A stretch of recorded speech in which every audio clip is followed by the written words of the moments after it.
Assalamualaikum warahmatullahi wabarakatuh.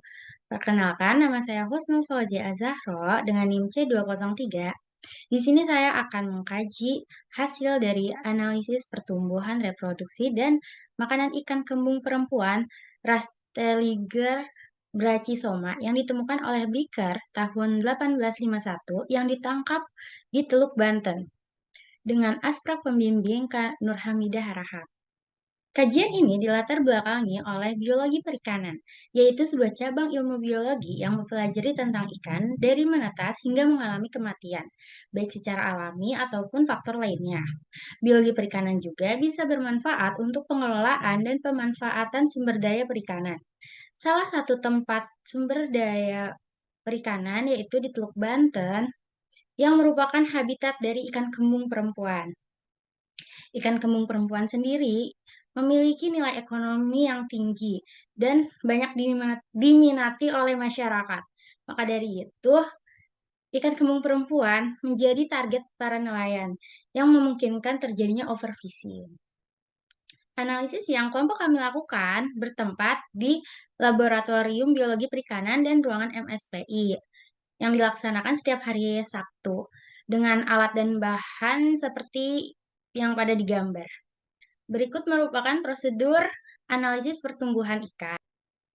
Lalu yang ini adalah prosedur reproduksi ikan yang pertama dan yang kedua.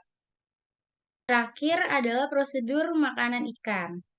Nah, di sini ditampilkan analisis data tentang pertumbuhan ikan menggunakan rumus-rumus yang sudah ditampilkan dan reproduksi juga. Berikutnya adalah rumus dari analisis data makanan. Berikut merupakan hasil dan pembahasan dari analisis pertumbuhan. Yang pertama ada grafik hubungan panjang dan bobot ikan. Dari yang sebelah kanan ada grafik untuk hubungan panjang dan bobot ikan total gabungan 3 bulan. Grafik tersebut terlihat naik, yang berarti setiap satu satuan panjang mempengaruhi nilai bobot sebesar 3,1582. Untuk grafik yang kedua, itu grafik dari ikan jantan total gabungan 3 bulan. Grafiknya juga naik, yang berarti setiap satu satuan panjang mempengaruhi nilai bobot sebesar 3,0712. Kemudian yang terakhir, grafik untuk betina total gabungan 3 bulan terlihat naik, berarti setiap satu satuan panjang mempengaruhi nilai bobot sebesar 3,2223. Lalu untuk tabel pola pertumbuhan, untuk keseluruhannya bersifat alometrik positif.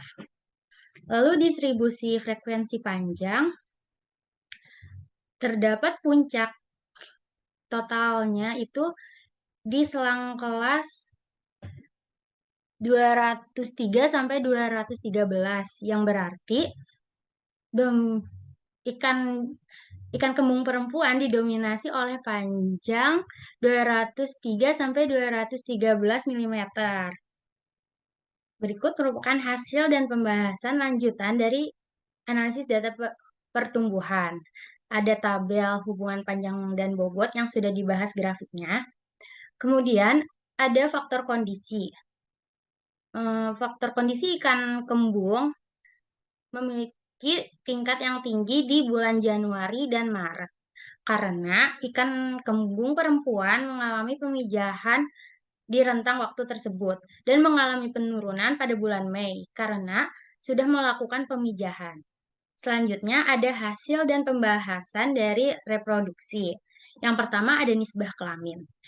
Nisbah kelamin dominan mengalami ketidakseimbangan, tetapi terjadi keseimbangan pada bulan Maret. Hal ini mungkin terjadi karena ikan kembung perempuan mengalami pemijahan pada bulan tersebut.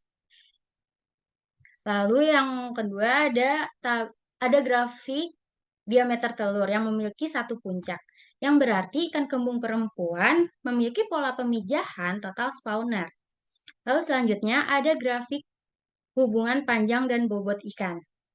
Dari grafik tersebut bisa bisa dilihat hubungan dari pertambahan panjang akan mempengaruhi fekunditas sebesar 0,5223.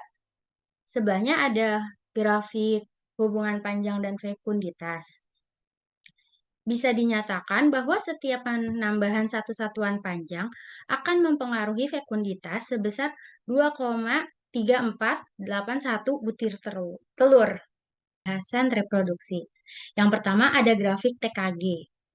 Sebelah kanan ada grafik TKG ikan kembung perempuan untuk jantan yang didominasi oleh TKG 1. Lalu yang sebelah kiri ada grafik untuk ikan kembung perempuan betina yang didominasi oleh TKG 4.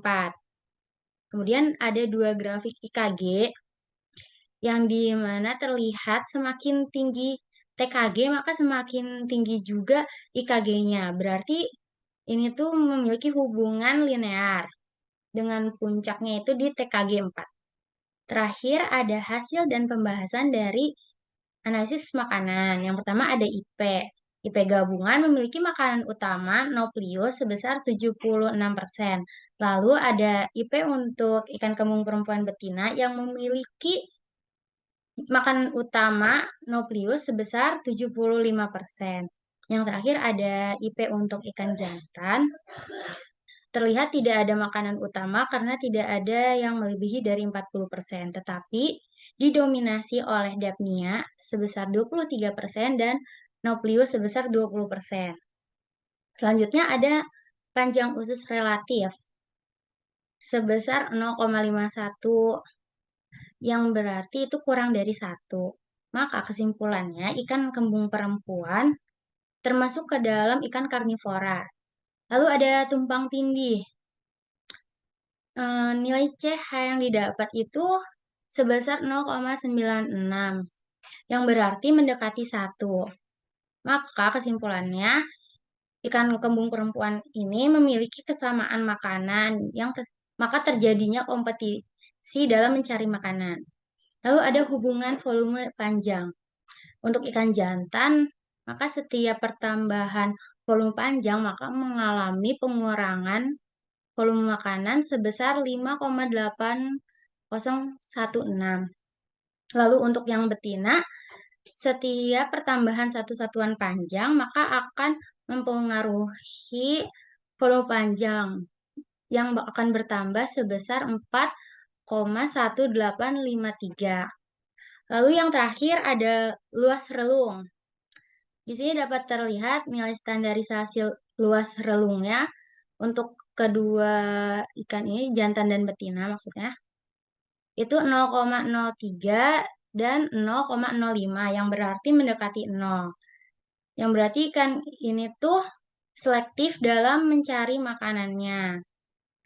Kesimpulan dari sampel yang dianalisis berjumlah 210 ekor, dapat diketahui pola pertumbuhan ikan kembung perempuan ini bersifat alometrik positif.